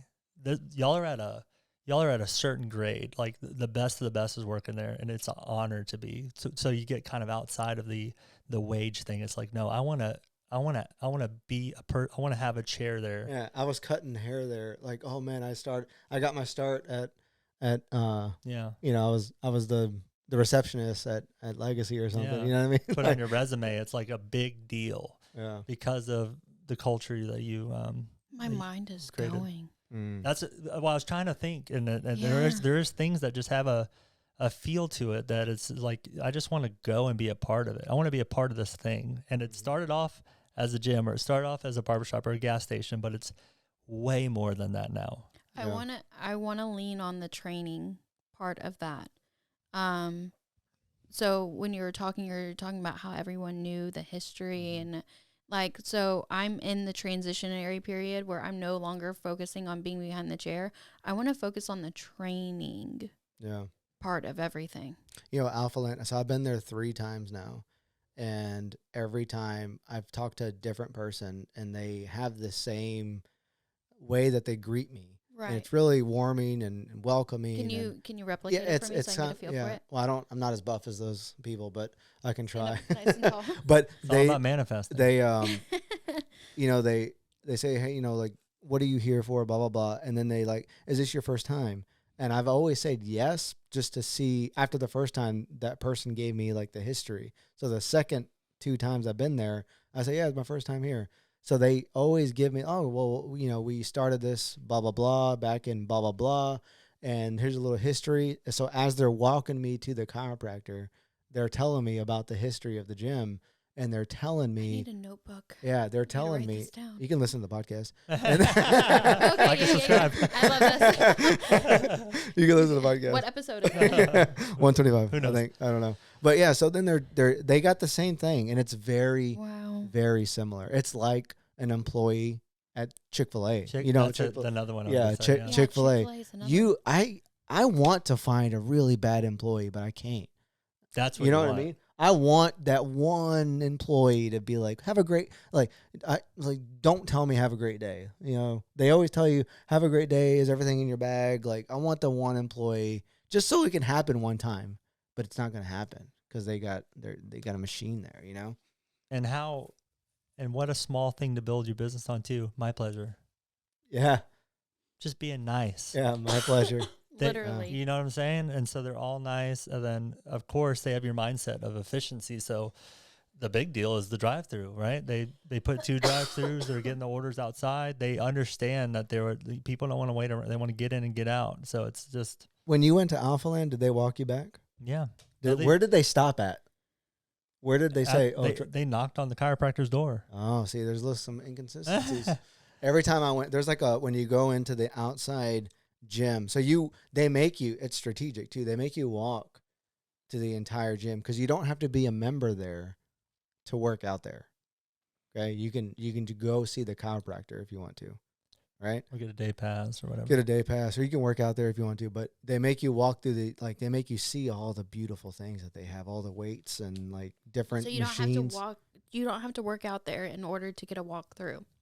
You don't have to work out there to go see the chiropractor. But no, they would give you a walk. They were more than willing to do anything. They'll give you a walk through. They'll pat you down. They'll do whatever. But that's really cool. Yeah. So but I don't know. It's just you're talking about the training. My mind is going. Yeah. When everything's aesthetically pleasing too. They walk you through a tunnel, and the tunnel has lights every couple ways. So it's like everything is thought out, just like your place. Like everything has a purpose. And the most important thing with employees, I think, or family rather, is everybody was excited to work there. They were like happy to be a part of something bigger, and you could tell that the thing you don't want is to go in and see people on their phones. They're like, oh, hey, can I help you? Everybody was attentive to people coming in. It's like a big deal to be there and work there and be a part of it because everybody wants to be in there. And if you can be part of it and like work there, then it's even bigger, you know? Yeah. So we may go on a field trip, like all of us. Yeah, we need to. It's worth going. Even if you don't like work, it's like, it's impressive. Yeah. Yeah. I'd love to go. We can all go. Yeah. Grab some lunch. Yep. Yeah. We can eat there. They have a little. They have, probably watch our calories there. They have so much food there, like, targeted towards whatever your goals are too. Like it's targeted to like you want to just junk food out, but they also have stuff targeted for like protein and to eat a healthy meal while you're still there. I think that is not a coincidence that we're having this conversation. This is where my mindset is at right now is stepping away from the chair and focusing on training. Yeah. Wow. Y'all's building so aesthetically pleasing, and it's very I just want to go look at it, like it's that good. So we can go on a field trip. I know, but maybe that's the community part you can build into it, because I told you, it kind of looks like a speakeasy. So after hours, you say, come join the family and have like a little hors d'oeuvres and have your little cocktails and meet the group, and even more form that community. That's really cool. It can be much, that's where it becomes much more than the barbershop. You know what I mean? Mm-hmm. And go and hang out. Yeah. Yeah. The next event that we're trying to plan right now is classic cars and cigars. Oh, that's cool. That'd be Yeah. fun. Like in the parking lot? Mm-hmm. That's big enough, too, to have You have it a there. big parking Yeah. lot? Yeah. We do. That's good. We need an employee parking lot. Oh. We have 16 Do you have- employees and 19 parking spaces. Do you have room on the back side, on the other side? So we have room on the left side. So I have a goal for 2 years to turn one of the suites into a hallway and add 10 rooms. Damn. Yeah. Damn. Yeah, it's a goal. 2 years. There's that much empty space in there? Not in the building. We would turn a room into a hallway. One of the suites. We would turn it into a hallway and then add on 10 rooms. So that's a 2-year goal.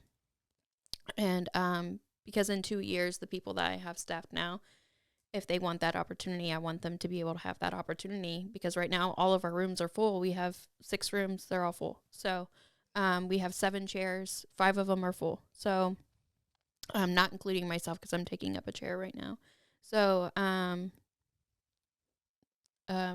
in the back, there is a lot. And we met the person who owns that lot. And so we're going to work out something so we can turn into employee parking. That's cool. Yeah. Future thinking. Yeah, you're already. Yeah, I'm the already wheels are on to the going. next thing. I really like how the whole place has a specific look, but you showing us the other rooms and how you customize them, especially yours. Like I was talking about, it's like the queen bee. So like this is, you're the one, right? And it obviously looks different. It looks like a throne in there with your seat. I gave up my suite. I gave up my suite because I was paying rent for my suite. And so, because I'm paying rent for it, I'm having to work a lot more to pay for it, and not a lot more, but I'm having to work to pay for it. And it's all the way in the back of the building. And right now, I was out on the floor. So we've been open 5 weeks.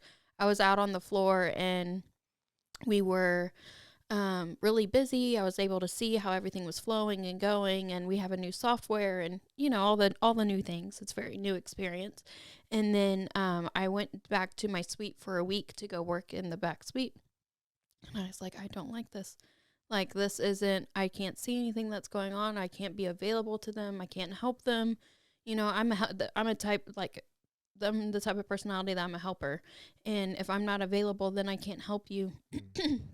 And so I just think that barbering behind the chair is just I'm at a point right now where that's not who I am. And so I asked for a school. So the last time I was on the podcast, I said I was going to have a school, and I didn't know what that looked like at the time. I thought I knew what it looked like. I thought I knew, but now it's if I'm on the floor and I'm only cutting hair a little bit, then I can totally be available. I can shake hands and kiss babies. You know what I mean? So I can shake hands, kiss babies, but I can also be available for everyone who's green, and I can see every haircut before it leaves the door. I can ask people how their experience was. I can ask them to leave a review. I can ask them to try our products because we have our own product line now. Mm-hmm. And so I can just be really a lot more hands-on. But now that we had this alpha conversation, I'm like, dang, if that's a lot more work for me. If I'm doing all these things, I can train everyone. And I think that's the school, just training them to be very elite and efficient.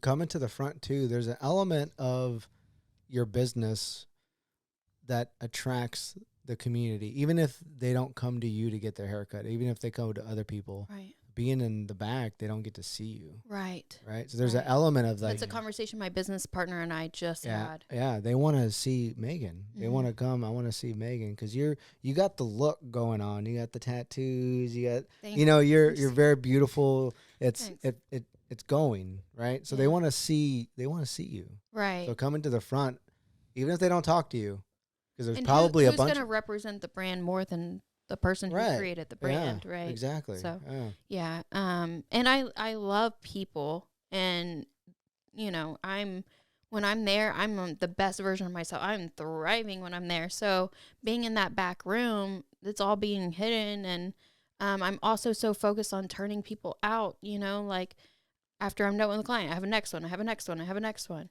And so that just seems counterproductive for me. And it's unfortunate because I'm very close with my clientele, but a lot of the clients that come in the barbershop now have been a client of mine at one point or time. Not all of them, but a lot of them. And so they get to see this whole process. And we're just like one big old family, and it's really cool. So I'm just excited to come back in a year. And talk to you guys about where we're at next year. Yeah. Because every time I leave here, it's like something really big shift happens. And so, anyway. Hopefully it's good. Yeah. Well, sweetheart, huh? I know. Sweetheart. I'm glad you mentioned about the owner visibility, because we've known business owners that get it going and then they pop out and it's not the same. I've always mentioned my mentor, like something that he's taught me. My mentor said, "What is your biggest enemy?" And I'm like, "Fear." He said, "No." And he's like, "What's your biggest enemy?" I was like, I feel like this is a trick question. He says, "Success. Success is your biggest enemy." Shit. Mm-hmm. Expand on that though.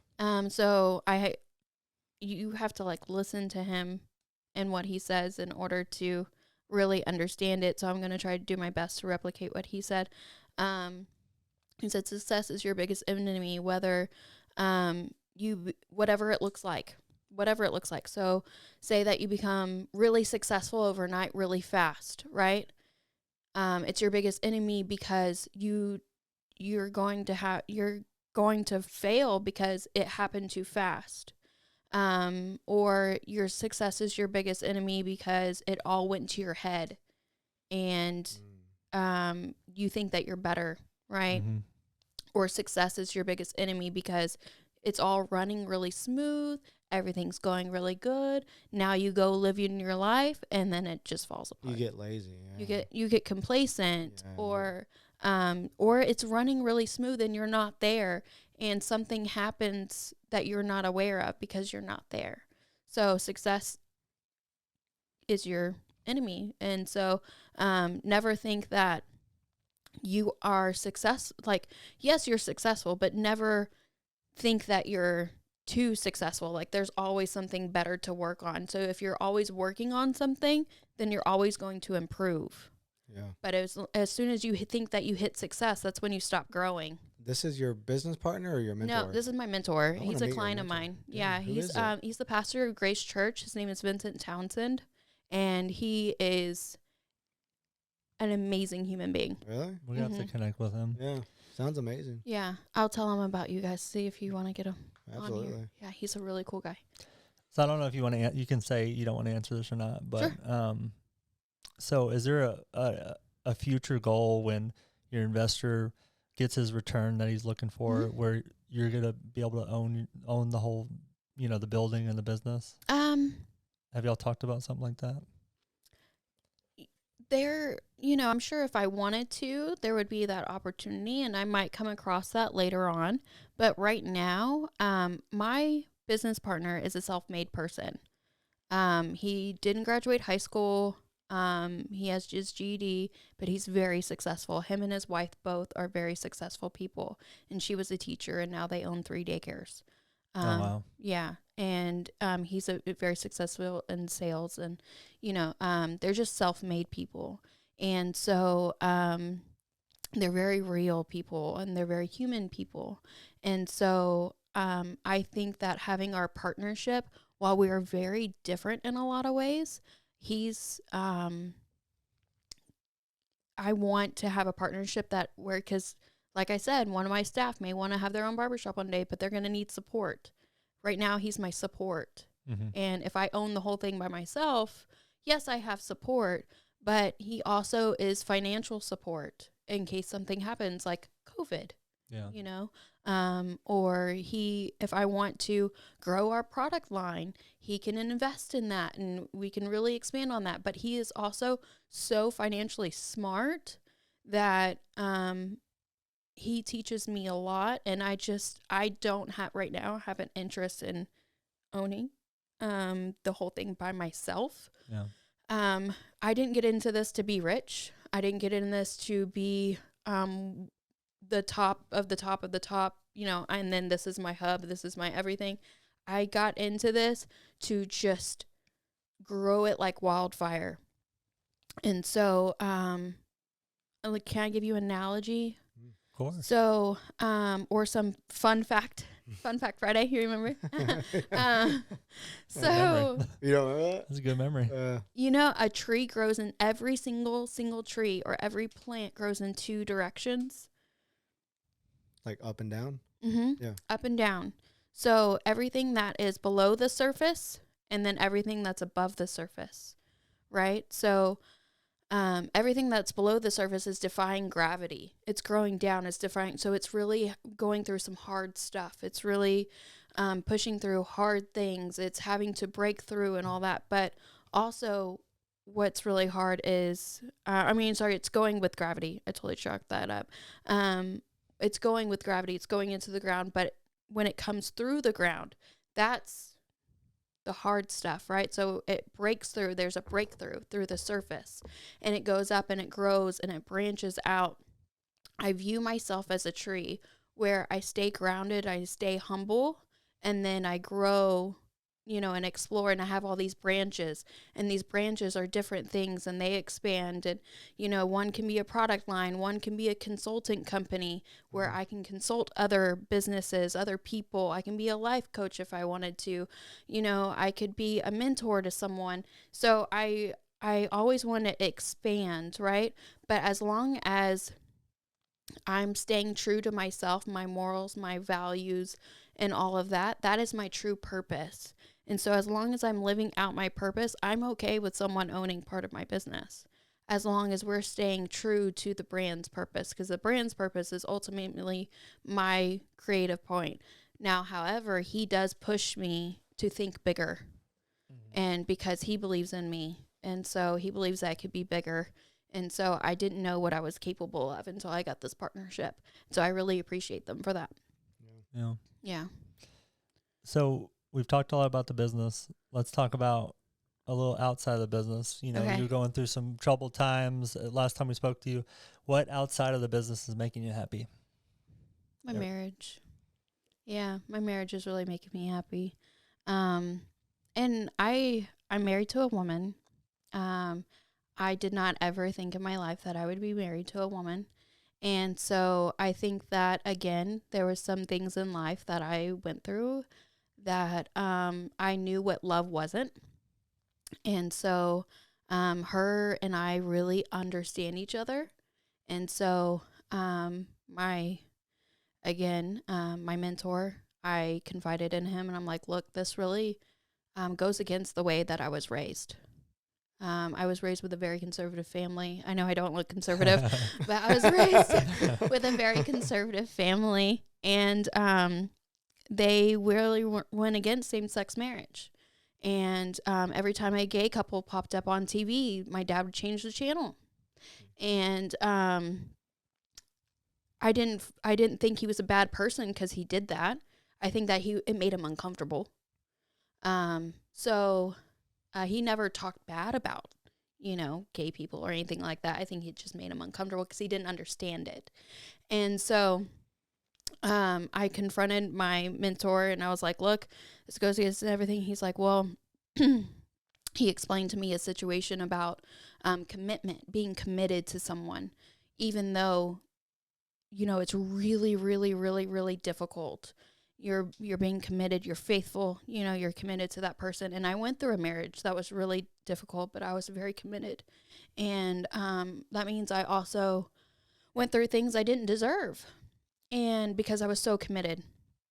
And now I have a connection with someone where I can feel 1,000% safe with.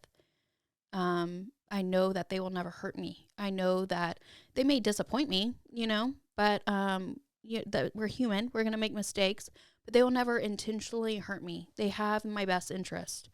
They also understand me. They also speak the same language I do, where empathy is a really important part of our marriage, where just connection. So if you had to choose commitment or connection, which one would you choose? And he asked me that, and I'm like, now it's ultimately my decision. And I decide that I genuinely love this person for who they are, not because she's a woman. Am I against same-sex marriage? Personally, I love everyone the same. I'm very inclusive inside my barbershop. And that may turn some people off, but I welcome everyone for who they are. I'm never going to judge you. That's just not the type of person who I am. And so I look at my relationship now, and I am the happiest I've ever been, because we inspire each other to be a better version of ourselves. But we also embrace one another for exactly who we are. And it's the healthiest and happiest thing that's ever happened to me. And I'm so incredibly thankful for our marriage. She's been my best friend through some really hard times.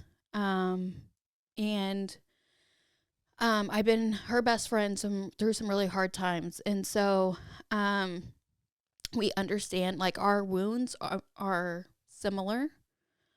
So we understand our traumas, our triggers, because they're very similar of each other. So, and we went through that, and I also knew all of her secrets, and she knew all my secrets. So there's just this complete transparency about our lives when we got together, and it's beautiful. I wouldn't want it any other way. It's not for other people to understand. But I'm truly happy. Yeah. How did the conversation go with your dad? Did it go as you expected, or my dad said, Megan, I can count on one hand how many serious relationships I've been in my whole life. That goes from high school to adulthood. And he said, Megan, you've never really been interested in guys. I thought you were going to say, man, I knew you're. No, he's like, this is just who you are. And I'm like, Dad, you really think, I'm a lesbian? You think I'm gay? And he was like, no, you just love. Mm-hmm. You just love people. That's who you are. You can love anyone. Were you nervous about talking to him? Oh, yeah, hell yeah. Because I think the world of him, and I didn't want him to be disappointed, But I was like, you know what? Like, I hadn't talked to you in 2 years because you've been dealing with Mom. I thought y'all were avoiding me. Long story there.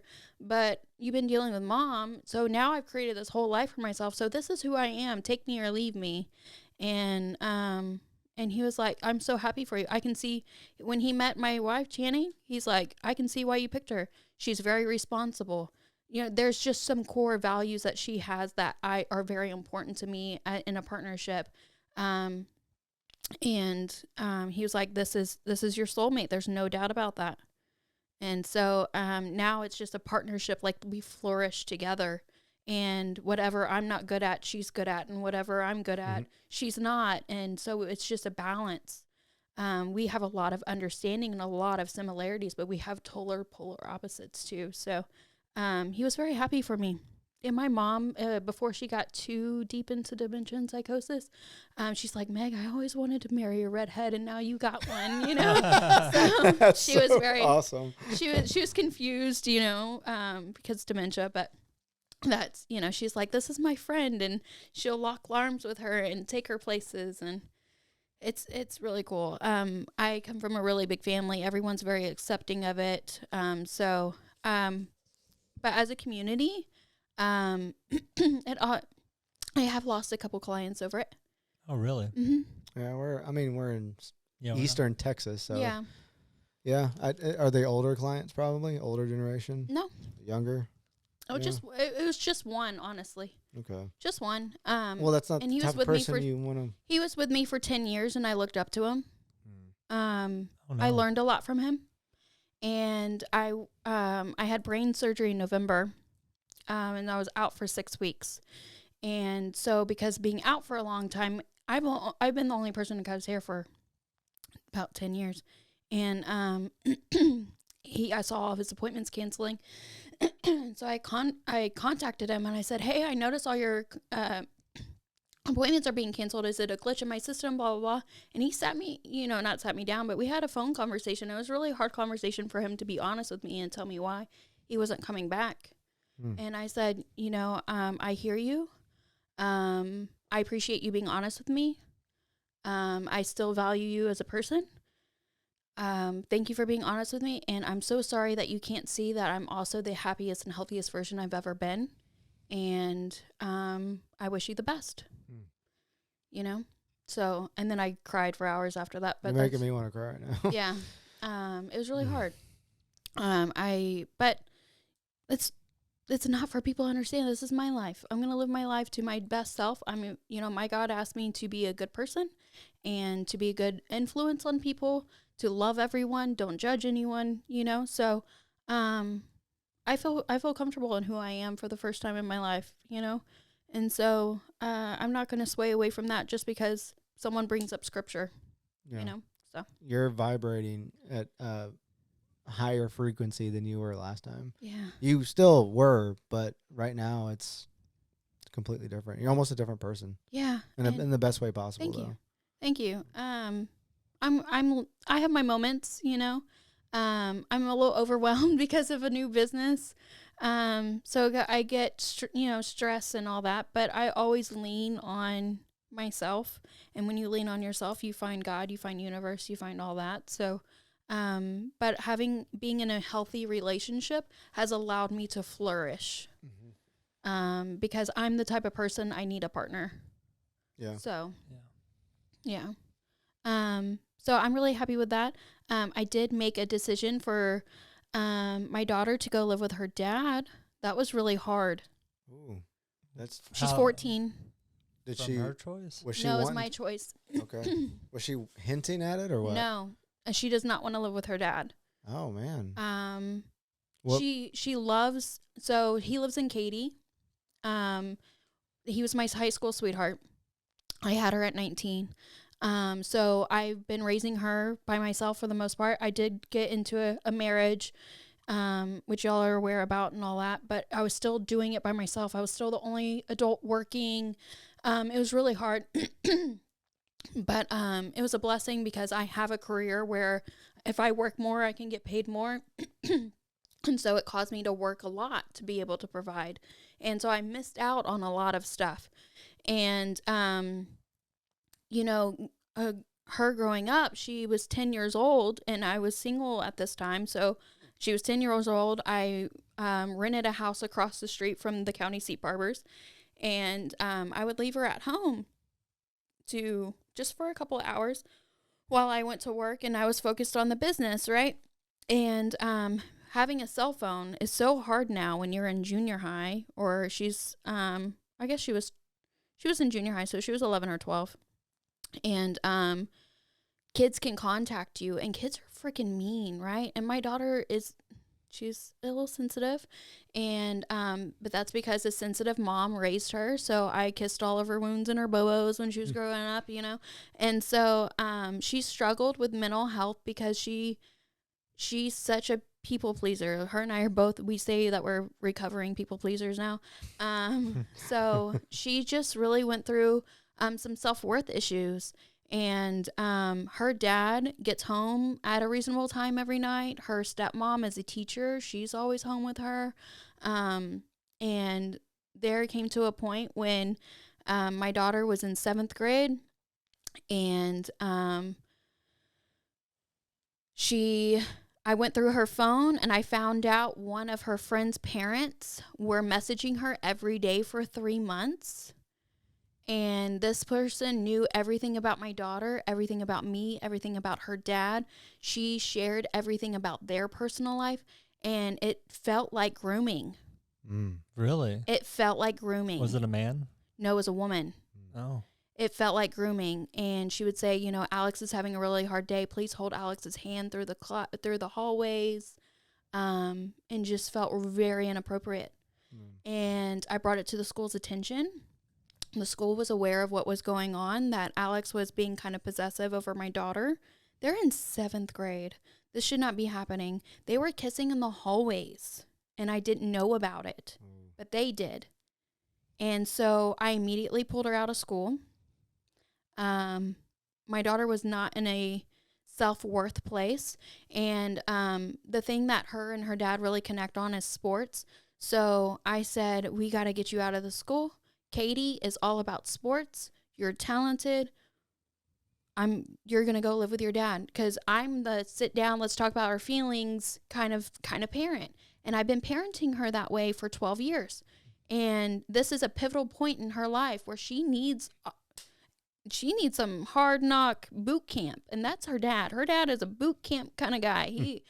He came to pick her up from the house. It was the hardest decision I've ever made. If you would have asked me a couple years before that, I said, over my dead body, will that ever happen? And I had to remove myself out of the situation because it was not about me. It was about wherever she was going to flourish. And she was leaning up against the wall. He said, don't lean on that wall. You want to repaint that whole wall? Just like, he's a hard on her, but he loves her as much as I do. We're just totally different parents, and we're totally different people, and that's why we didn't work out. And, but she, within a couple months of being there, she was inducted to the Junior Honor Society. They've now won district championship in basketball 2 years in a row. She's on a great select basketball team, and all this because he keeps her really busy. She doesn't have time for bad influenced friends. And that's what she was doing. So because I work so much, I wasn't able to protect her. And because they're home with her more. And so I get her every weekend, and I go to all of her basketball games on the weekend and stuff. And it's been a huge life adjustment. It's been really hard. But seeing my daughter flourish also makes me really happy. So, and it's also brought us closer together, like a lot.